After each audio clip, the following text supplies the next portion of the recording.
মৰমৰ ছাত্ৰ ছাত্ৰীসকল, আজি আমি আৰম্ভ কৰিবলৈ লৈছোঁ তৃতীয় শ্ৰেণীৰ গণিতৰ পাঠ নম্বৰ 6 তথ্যৰ ব্যৱহাৰ। প্ৰথমতে আমি কি দিছে পঢ়ি চাই লওঁ আহা। এদিনাখন হাবিত জন্তু আৰু চৰাইবিলাকে কোনে কি খাই আহিছে সেই বিষয়ে মেল পাতিছে। শালিকা চৰাইটোৱে সুধিছে, আজি তোমালোকে কোনে কি খাই আহিছে কোৱাচোন। ভাটৌ চৰাই কৈছে, আজি মই 8টা জামু খাই আহিছোঁ। তাৰপিছত বান্দৰে কৈছে, আজি মই 7টা কল খাই আহিছোঁ। কেৰ্কেটুৱাটোৱে কৈছে, আজি মই 3টা মধুৰিআম খাই আহিছোঁ। শহাপহুৱে কৈছে, আজি মই 4টা গাজৰ খাই আহিছোঁ। এতিয়া আহাচোন জীৱ জন্তু কেইটাই সিদিনাখন খাই অহা ফলৰ এখন তালিকা প্ৰস্তুত কৰোঁ। এখন তালিকা প্ৰস্তুত কৰিছে। এতিয়া প্ৰাণীৰ নাম আৰু কেৰ্কেটুৱাই 3টা মধুৰিআম খাই আহিছে। মই এনেই মাত্ৰ চিন হিচাপে দিছোঁ আৰু এইটো মধুৰিআমৰ ছবি ভাল হোৱা নাই, তোমালোকে ভালকৈ আঁকিবা। তাৰপিছত বান্দৰে 7টা কল খাইছে, এটা 2টা 3টা 4টা 5টা 6টা 7টা। তাৰপিছত ভাটৌটোৱে খাইছে 8টা জামু আৰু শহাপহুটোৱে খাইছে 4টা গাজৰ। এতিয়া ছবি চাই পেলাই কোৱা, ভাটৌটোৱে কেইটা জামু খালে? ভাটৌটোৱে খালে 8টা খালে। তাৰপিছত 1 2 3 4 5 6 7 8টা। তাৰপিছত বান্দৰটোৱে কল খালে 7টা। তাৰপিছত কেৰ্কেটুৱা আৰু বান্দৰে, তোমালোকে এইখিনি ভালকৈ আঁকি ল'বা। মই মাত্ৰ এইটো এটা চিন হিচাপে দিছোঁ আৰু হয়নে। কেৰ্কেটুৱা আৰু বান্দৰে মুঠ কিমানটা কল খালে? কেৰ্কেটুৱাই খালে 3টা আৰু বান্দৰে 7টা, মুঠতে 10টা খালে। তাৰপিছত আটাইতকৈ বেছি ফল কোনে খাইছে? 8টা ভাটৌৱে খাইছে হয়নে, ভাটৌৱে খাইছে। তালিকাখনৰ মুঠ কিমানটা ফল আছে আটাইকেইটা হিচাপ কৰিলে হ'ব 22টা। 8 7 10 আৰু 4, 8 7 15, 8 7 8 7 8 15, 15 3 18, 18 4 1 2 3 4 18 22টা। তাৰপিছত চিন্তা কৰি চাব দিছে, দোকানত ভিন ভিন মিঠাইবোৰ কিয় বাৰু এনেদৰে সজাই ৰাখিছে? দোকানীজনে ফলসমূহ কিয় ভাগ ভাগ কৰি সজাই ৰাখিছে? এইটো তোমালোকক চিন্তা কৰিব দিছে। তাৰপিছত আমি ইয়াৰ পিছৰখিনি চাওঁ। ৰংমিলহঁতৰ কুকুৰা ফাৰ্মৰ পৰা সপ্তাহত প্ৰতিদিনে সংগ্ৰহ কৰা কণীৰ সংখ্যা এনেধৰণৰ। 12ৰ নাম আৰু সংগ্ৰহ কৰা কণী। দেওবাৰে কেইটা কৰিলে? 1 2 3 4 5 6টা। সোমবাৰে 5টা, মঙলবাৰে 4টা, বুধবাৰে 10টা নেকি, 1 2 3 4 5 6 7 8 9 10। বৃহস্পতিবাৰে 6টা, শুক্ৰবাৰে 8টা, শনিবাৰে 3টা। এতিয়া তালিকাখন পূৰ কৰিবলৈ কৈছে, কোনদিনা আটাইতকৈ কম কণী? 3টা শনিবাৰে হয়নে। তাৰপিছত আটাইতকৈ বেছি সংগ্ৰহ কৰিলে বুধবাৰে 10টা। তাৰপিছত কোনকেইটা বাৰত সমান সংখ্যক সংগ্ৰহ কৰিছে? সোমবাৰ আৰু বৃহস্পতিবাৰ। সোমবাৰ নহয়, সোমবাৰ 1 2 3 4 5 6, তাৰপিছত 1 2 3 4 5 6, এইটো দেওবাৰ আৰু বৃহস্পতিবাৰ হা, এইটো সোমবাৰ নহয় দেওবাৰ।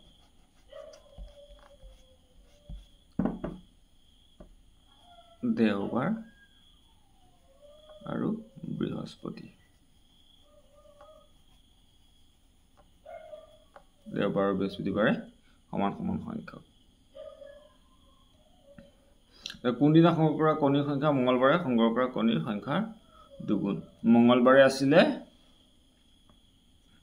4টা আৰু শুকুৰবাৰে 8টা, গতিকে শুকুৰবাৰ হ'ব এইটো। 6টাতকৈ বেছি কণী সংগ্ৰহ কৰা বাৰকেইটা হ'ল বুধবাৰ আৰু শুকুৰবাৰ। বুধবাৰে 10টা, শুকুৰবাৰে 8টা।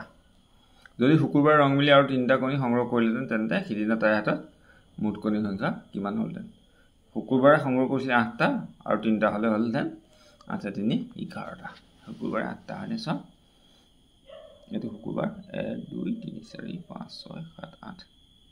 এতিয়া চোৱা, উদয়ন প্ৰাথমিক বিদ্যালয়ৰ দ্বিতীয় শ্ৰেণীৰ শিক্ষাৰ্থীসকলৰ প্ৰিয় ফলৰ তালিকাখন এতিয়া আম ভাল পোৱা আছে 8জন কল ভাল পোৱা আছে 6জন তাৰপিছত কমলা ভাল পোৱা আছে 10জন হয়নে তাৰপিছতে আপেল ভাল পোৱা আছে 5জন এতিয়া কৈছে কিমানগৰাকী শিক্ষাৰ্থীৰ প্ৰিয় ফল আম আছিলে 8জনৰ হয়নে আম 8জনৰ আটাইতকৈ বেছি শিক্ষাৰ্থীৰ প্ৰিয় ফল কি কমলা 10জন আছে তাৰপিছত মুঠ কিমানগৰাকী শিক্ষাৰ্থীৰ প্ৰিয় ফল কল আৰু কমলা কল হৈ গ'ল 6 আৰু কমলা হৈ গ'ল 10 গতিকে 10 আৰু 6 16 আপেল ভাল পোৱা শিক্ষাৰ্থী কমলা ভাল পোৱা শিক্ষাৰ্থীৰ সংখ্যা কিমান বেছি আপেল হ'ল 5জনে ভাল পায় আৰু কমলা 10জনে গতিকে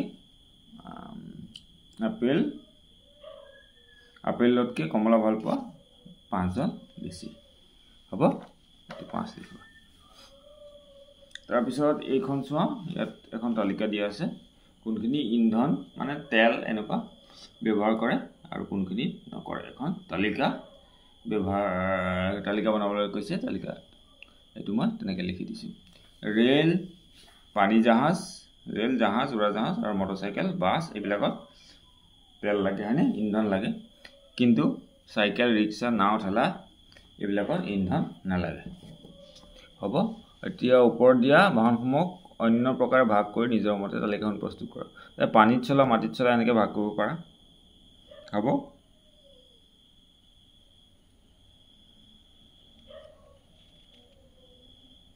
পানীত চলা মাটিত চলা আকাশত চলা এনেধৰণে ভাগ কৰিব পাৰা তোমালোকে তাৰপিছত এতিয়া চাওঁ আমি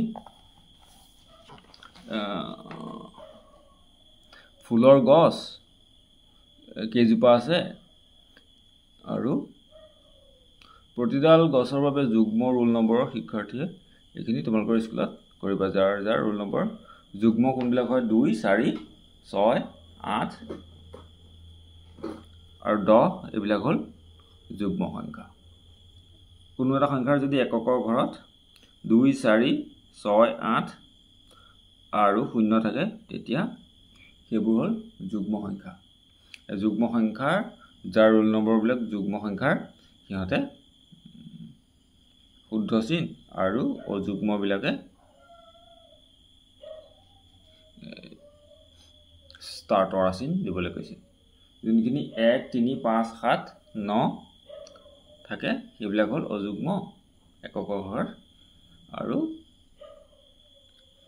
যাৰ 2 4 6 8 আৰু 0 থাকে সেইবিলাক হ'ল যুগ্ম ঠিক আছে তাৰপিছত এতিয়া চোৱা ইয়াত বেলি ফুলৰ গছ কেইজোপা আছে এজোপা দুজোপা তিনজোপা চাৰিজোপা পাঁচজোপা গতিকে আমি 5 লিখিছোঁ আৰু চিহ্ন এনেকৈ 1 2 3 4 5 ডাল দিব লাগিব গোলাপ ফুল আছে তিনিজোপা এজোপা দুজোপা তিনজোপা 1 2 3 আৰু নাৰ্জী ফুল আছে 4জোপা 1 2 3 4 হ'ব এতিয়া গণনা কৰিব পৰা তিনিবিধ ফুলৰ গছৰ সংখ্যা কিমান 5 3 8 4 12 সকলোৱে একেই উত্তৰ পাইছানে চাবা তাৰপিছত ইয়াত কাবাডী খেলত ক দলে পাইছে 11 পইণ্ট আৰু খ দলে পাইছে 15 পইণ্ট এইটো আমি তালিকাত কেনেকৈ লিখিম